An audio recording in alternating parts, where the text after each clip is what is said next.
Hello students, English study with Argha Mukherjee তোমাদের স্বাগত। তো আমি আজকে যেটা তোমাদেরকে শেখাবো সেটা হচ্ছে এরর কারেকশান। প্রত্যেকটা গভর্নমেন্ট এক্সামে, সেটা সেন্ট্রাল হোক সেটা স্টেট হোক, এরর কারেকশান থাকে। একটা সেন্টেন্স তোমাদেরকে দেয়, তার মধ্যে গ্রামাটিক্যাল এরর থাকে, সেই এররটাকে তোমাদেরকে খুঁজে বের করতে হবে। তো দেখো, প্রথম যে সেন্টেন্সটা আছে, প্রথম 1 নম্বর যেটা আছে সেটা হচ্ছে, আমি পড়ছি, হিজ অনলি মোটিভ, তার একমাত্র উদ্দেশ্য। মোটিভ মানে হচ্ছে উদ্দেশ্য। ওয়াজ টু ফাইন্ডিং, খুঁজে বের করা। ওয়াজ টু ফাইন্ডিং, খুঁজে বের করা। দ্য ট্রুথ, কি খুঁজে বের করা? সত্যটা খুঁজে বের করা। তার একমাত্র উদ্দেশ্য ছিল সত্যটা খুঁজে বের করা। অ্যান্ড ফলো ইট, এবং সত্যের পথটাকে অনুসরণ করা। সত্যের পথটাকে অনুসরণ করা। তাহলে পুরো সেন্টেন্সটার মানে কি হলো? তার একমাত্র উদ্দেশ্য ছিল সত্যকে খুঁজে বের করা এবং সত্যের পথ অনুসরণ করা। তো দেখো, his only motive, number A, this part of sentence has no error, এই সেন্টেন্সের এই পার্টটায় কোনো এরর নেই। এতে কোনো এরর নেই। ওয়াজ টু ফাইন্ডিং, নাম্বার বি, ওয়াজ টু ফাইন্ডিং, টু হচ্ছে এখানে ইনফিনিটিভ হিসেবে ইউজ হয়েছে, ইনফিনিটিভ হিসেবে ব্যবহার হয়েছে। টু এর পরে ভার্বের কি হয়?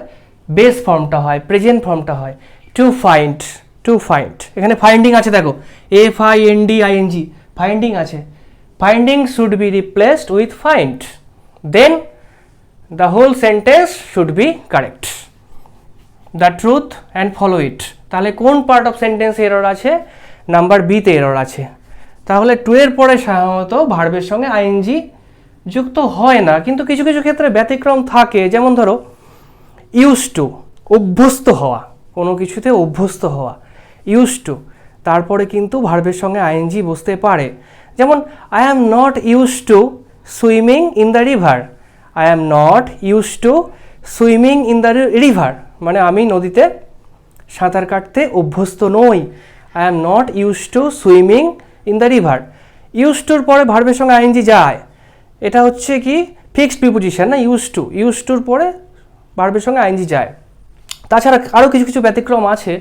যেমন ধরো, আমি কাজটায় ডেডিকেটেড, আমি কাজটায় কমিটেড, মানে আমি কাজটায় উৎসর্গীকৃত।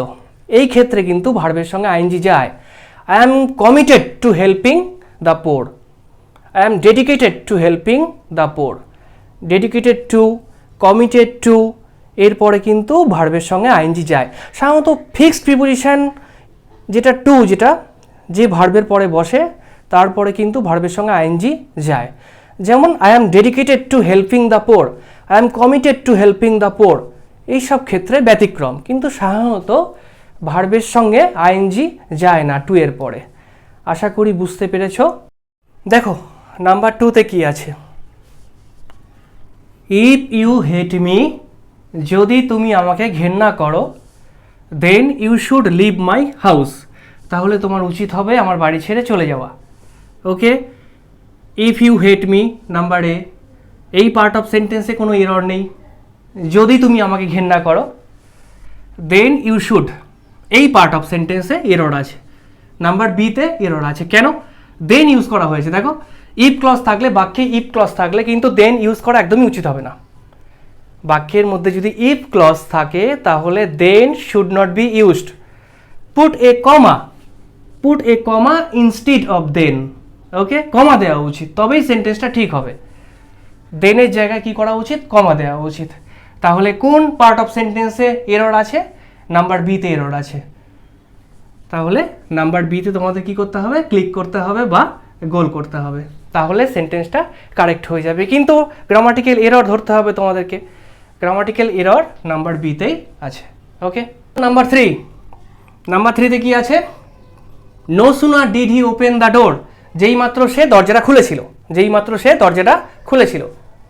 When a cobra was sighted, যখন একটা কোবরা দেখা দিয়েছিল, একটা কোবরা দেখা গিয়েছিল। ওকে,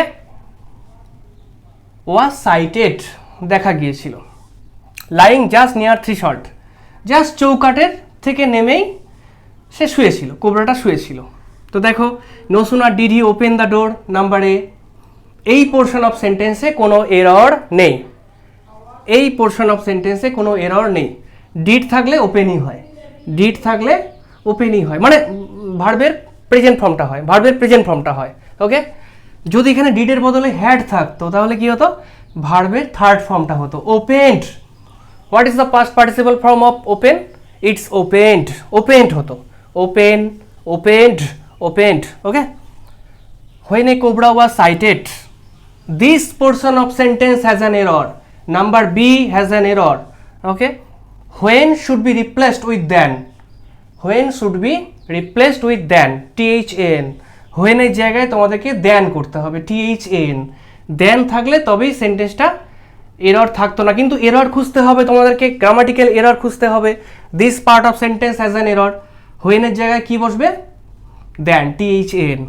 তারপরে যে পোর্শনগুলো আছে সব ঠিক আছে। লাইং জাস্ট নিয়ার থ্রেশহোল্ড, থ্রেশহোল্ডের জাস্ট শুয়েছিল, মানে যেই চৌকাঠ থেকে নেমেছে অমনি কোবরা সাপ, মানে ফোনা ধরেনি, মানে জাস্ট শুয়েছিল। তো বুঝতে পেরেছো আশা করি। তাহলে ডিড থাকলে ভার্বের প্রেজেন্ট ফর্ম হয়, হ্যাড থাকলে কি হয়, ভার্বের থার্ড ফর্ম হয়, ওপেন্ড হতো। হ্যাঁ, আচ্ছা, তাহলে আশা করি বুঝতে পেরেছো। আচ্ছা, আমার চ্যানেলটা যদি তোমাদের ভালো লাগে তাহলে তোমরা সাবস্ক্রাইব করে দিও, চ্যানেলটাকে বন্ধুদের মধ্যে শেয়ার করে দিও, যাতে সবার কাছে ভিডিওটা পৌঁছাতে পারে, আমি আরও উৎসাহ পাই, উৎসাহ করে তোমাদেরকে নতুন নতুন ভিডিও করে উপহার দিতে পারি।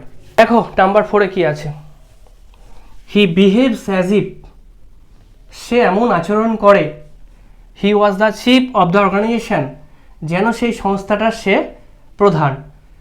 মানে বলতে চাইছে সে, he was not the chief of the organisation, সেই সংস্থাটা প্রধান ছিল না, কিন্তু এমন আচরণ করত যেন সে সেই সংস্থাটার প্রধান।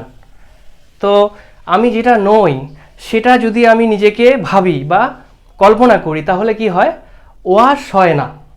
আয়ের পরে সাধারণত ওয়াস হয়, হিয়ের পরে সাধারণত ওয়াস হয়, কিন্তু যদি কল্পনা করা বোঝায়, নিজেকে ভাবা বোঝায়, তাহলে কিন্তু আয়ের পরে কি হবে, ওয়ার হবে। যদি আমি পাখি হতাম, if I were a bird, if I were a bird. যদি আমি প্রাইম মিনিস্টার অফ ইন্ডিয়া হতাম, if I were the prime minister of India. ভাবতে তো বেশ ভালোই লাগে, if I were the prime minister of India. ঠিক সেরকম সে অ্যাকচুয়ালি ওই সংস্থাটার প্রধান নয়, কিন্তু সে ভাবছে।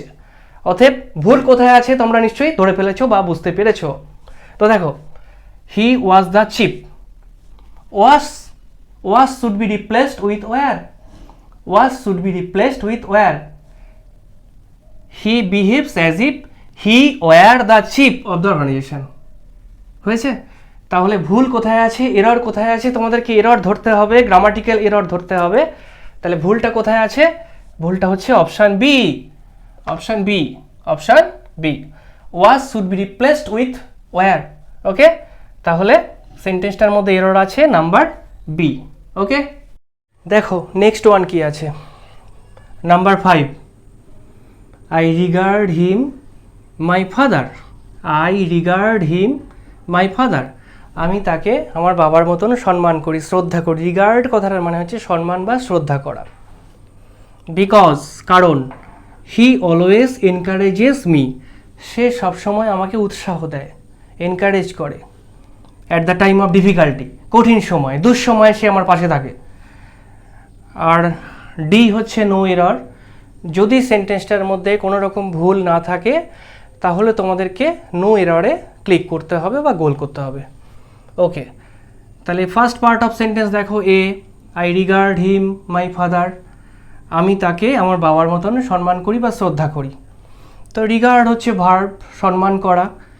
এরপরে এই ধরনের ভার্বের পরে যদি নাউন বা প্রোনাউন থাকে তাহলে তারপরে কি হয়, অ্যাজ হয়, অ্যাজ হিসেবে। I regard him as my guru, I regard him as my father, I regard him as my boss. Okay, তো this part of sentence has an error, number এতেই এরর আছে। I regard him as my father যদি থাকতো তাহলে সেন্টেন্সটা ঠিক হতো। তারপরের পার্টগুলো দেখো, বিকজ, কারণ, হি অলওয়েজ এনকারেজেস মি, সে সবসময় আমাকে এনকারেজ করে। At the time of difficulty, কঠিন সময়। তারপরের পার্ট অফ সেন্টেন্সের মধ্যে কোনো রকম এরর নেই। আর এই ধরনের কিছু ভার্ব আছে একই রকমভাবে ইউজ হয়, যেমন ধরো consider, I consider him as my guru. Treat, treat মানে সম্মান করা, I treat him as my guru, I treat him as my father, আমি তাকে আমার বাবার মতন ট্রিট করি, সম্মান করি। ডিপিক্ট মানে চিত্রিত করা। এই ভার্বগুলোর পরে যদি নাউন বা প্রোনাউন থাকে, তারপরে একটা অ্যাজ আছে, এএস অ্যাস, তাহলেই সেন্টেন্সটা কারেক্ট হবে। কিন্তু এখানে গ্রামাটিক্যাল এরর ধরতে হবে তোমাদেরকে।